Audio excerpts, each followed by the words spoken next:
And it looks like we do have one of the baby giraffes here on the right. Yeah, good. Baby I giraffe, guess yeah. he's done hanging out with the wildebeest. Oh, look, it's Oh, look, Look, it's a baby. Look, it's a baby. look, a baby giraffe. Yeah. Wildebeest. Yeah, you like them? I would have to see it to like believe it. Like million and a half in one page.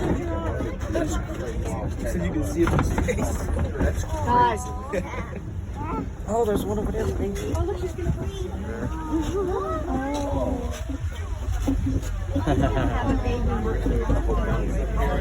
Maybe that was it.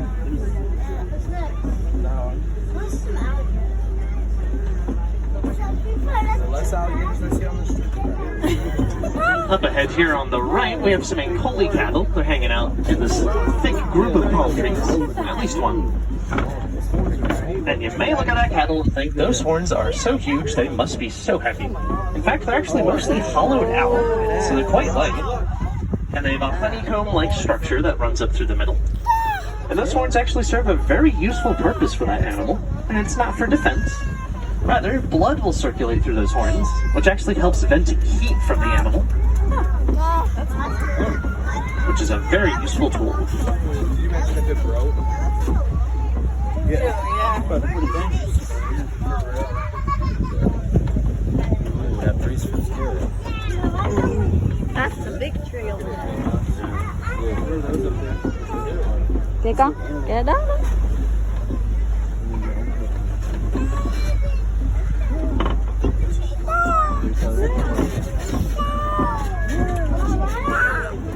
And as we move forward here, we are entering elephant territory.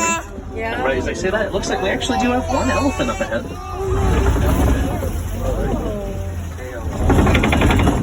Now, of course, you'll notice that trunk in action. And actually, on the left side here, we do have some mandrills.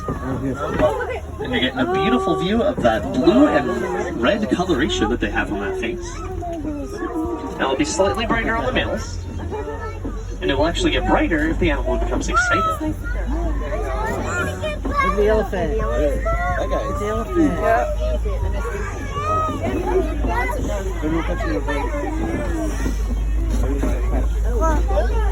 Go, go. That might be the biggest elephant I've ever seen. So far, when it's our step. And of course, you may also... Oh, I'm sorry, I forgot about the trunk. So those trunks can move very articulately. Oh. That's because they actually have about 40,000 muscles inside of them.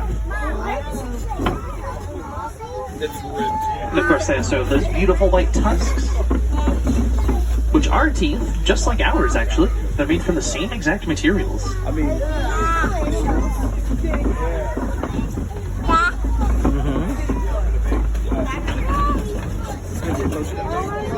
There's a bigger another view of that African elephant.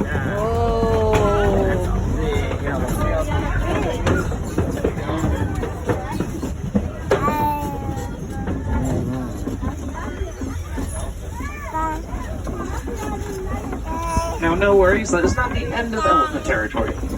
So hopefully we can find some more.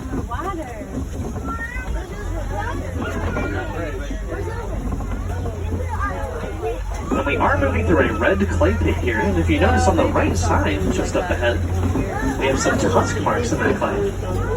Now those are made by elephants, and they will eat that clay. It kind of acts like a multivitamin that we might take at home. And of course we have tons of more elephant views here. Now you'll notice that these guys are hanging out in the shade. That's very typical. They actually have very sensitive skin, just like ours. So they can get sunburned. Which is why they will hang out in the shade. But another way they'll cope with that sunlight is by tossing sand, dirt, or mud onto their backs, which acts as a natural form of sunscreen.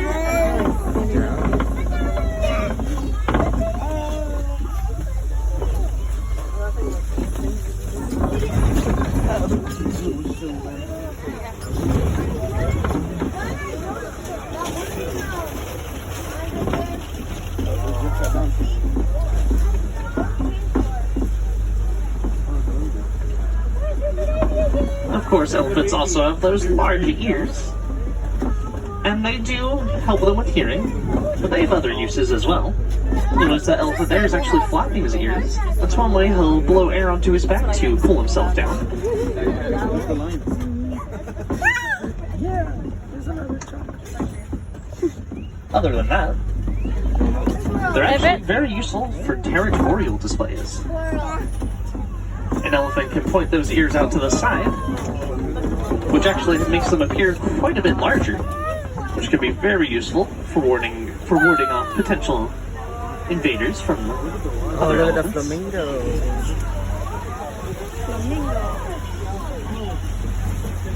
And on the left side here, we do have a flamboyance of greater flamingos. Of course, the first thing you notice about those guys is those beautiful pink feathers. Now, they actually do not have that coloration from birth. Oh, Rather, they get it from something called beta-carotene, which is found in their diet. And that diet mostly consists of brine shrimp and krill. little ducks. You may actually catch a glimpse of one of them eating. The telltale sign is that they'll be dipping their beaks in the water.